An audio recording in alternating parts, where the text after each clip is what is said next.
Hello guys, welcome to our YouTube channel address science tech. Address science tech YouTube channel पर आपका हार्दिक स्वागत है। जैसा कि बोर्ड पे लिखा हुआ है द्विघात समीकरण, इस टॉपिक को आज हम सॉल्व करेंगे और जानेंगे कि कैसे द्विघात समीकरण यानी कि क्वाड्रेटिक इक्वेशन को कैसे हम ब्रेक करते हैं। तो टाइम लॉस ना करते हुए इसको हम शुरू करते हैं और आशा करते हैं कि आपको जरूर समझ में आएगा। जैसे कि लिखा हुआ है द्विघात समीकरण, जिसे हम क्या कहते हैं, क्वाड्रेटिक इक्वेशन। क्वाड्रेटिक इक्वेशन इसे कहते हैं क्वाड्रेटिक इक्वेशन। ये क्या होता है, इसमें क्या होता है, वेरिएबल्स होते हैं। अच्छा, वेरिएबल क्या होते हैं? वेरिएबल होते हैं कि जिनका मान हम चेंज कर सकते हैं, ठीक है। जबकि नॉन वेरिएबल वो होते हैं जिनका वैल्यू हम चेंज नहीं कर सकते हैं। जैसे वेरिएबल में आ गया ए टू जेड, जबकि नॉन वेरिएबल में हम कह सकते हैं, नॉन वेरिएबल में हम कह सकते हैं कि जैसे 1 2 3, ये क्या है, कांस्टेंट है, इसका वैल्यू आप नहीं चेंज कर सकते। जैसे मान लीजिए दिया गया कि x square plus 4x plus 2 मान लीजिए दे दिया, तो इसको जो है आप x के वैल्यू को आप चेंज कर सकते हैं, लेकिन इस 4 को ना आप नहीं चेंज कर सकते।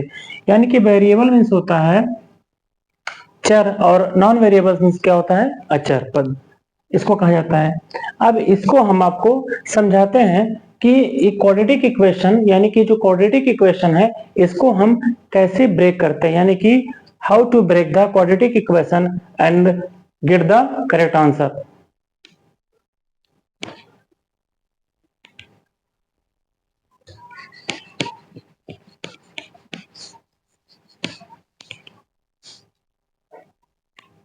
देखिए एक एग्जांपल से हम प्रयास करते हैं समझाने का। जैसे दिया है x square minus 9x plus 20। मान लीजिए एक क्वाड्रेटिक इक्वेशन दे दिया और हमसे कह रहा है कि जो x के मान है उसे हमें बताइए। तो हम क्या करते हैं, सबसे पहले इस 20 को जरा देखिए, यानी कि इस 20 को उठा लीजिए और इसके ऐसे दो फैक्टर करिए, यानी कि ऐसा दो गुणनखंड करिए इनका कि जिनको हम गुणा करें और हमें 20 मिल जाए और जोड़े या घटाए तो हमें 9 मिल जाए। तो इस 20 का कितने फैक्टर हो सकते हैं, यानी कि एक तो हो जाएगा 4 5 जा 20 और एक क्या हो जाएगा, आप कर सकते हैं जैसे 10 2 जा भी 20 होता है, ठीक है। तो एक बात बताइए, 10 2 जा 20 तो हो गया, लेकिन 10 और 2 में अगर हम ऐड करते हैं तो 12 हो जा रहा है, तो ये तो होगा नहीं। 4 और 5 इनका मल्टीप्लाई कर रहा है 20 हो जा रहा है और इनको जोड़ दे रहे हैं तो 9 हो जा रहा है। हमारे जो आंसर का जो काम करेगा वो इसमें जो है, इसके द्वारा हम इसको कर सकते हैं। तो क्या करेंगे, देखिए कैसे इसको हम सॉल्व करते हैं। तो हम क्या करेंगे, लिखेंगे x square, okay, x square minus 9 को हम तोड़ सकते हैं 4x प्लस 5x प्लस 20। अब यहां से क्या हो जाएगा, इसको थोड़ा सा ब्रेक करेंगे, माइनस, अगर इसको हम अंदर भेजते हैं तो क्या हो जाएगा, -4x और फिर -5x, और इसको हम ब्रेक करें तो किसमें टूटेगा, 4 × 5। अब यहां पर हम क्या करेंगे, कॉमन लेने का प्रयास करेंगे कि क्या कॉमन हो सकता है। तो देखिए दो पदों में टूटा, एक स्टेप हमारा ये हो गया और एक स्टेप हमारा ये हो गया। अब हम कॉमन देखेंगे क्या क्या हो सकता है। तो अगर यहाँ से देखिए 2x यहाँ दिख रहा है ना, x के दो पद यहाँ पे नहीं है, तो यहाँ से हम एक x को देखिए कॉमन ले सकते हैं। तो x को अगर हम कॉमन ले लें तो देखिए यहाँ पे एक x रह गया, तो यहाँ पे x बचेगा माइनस, और यहाँ से एक x चला गया तो 4।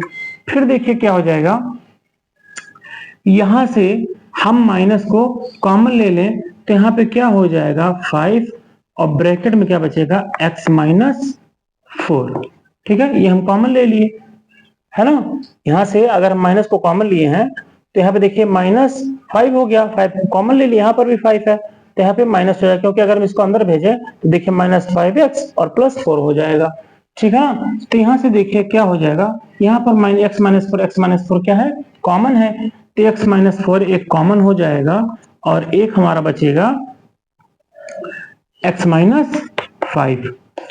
तो ये हमारे दो फैक्टर हो गए। अगर मुझे x की वैल्यू चाहिए तो इसके लिए हम क्या करेंगे, x की वैल्यू के लिए इसके बराबर 0 और इसके बराबर 0 रख देंगे।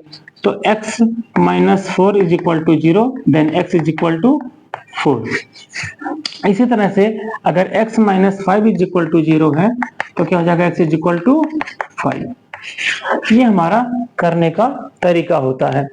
समझ में आ गया? तो ऐसे इसको हम करते हैं शॉर्ट में, जिससे हम आसानी से इसको समझ पाते हैं। तो ऐसे और क्वेश्चंस को आप करेंगे और नेक्स्ट वीडियो में इसका मैं नेक्स्ट स्टेप लेकर आऊंगा, क्योंकि वीडियो को लॉन्ग नहीं बनाना, शॉर्ट में ही समझाना है। आशा करते हैं आपको समझ में आया होगा, और अगर कोई डाउट होगा तो आप कमेंट में कर दीजिएगा। Thank you. जय हिंद, जय भारत।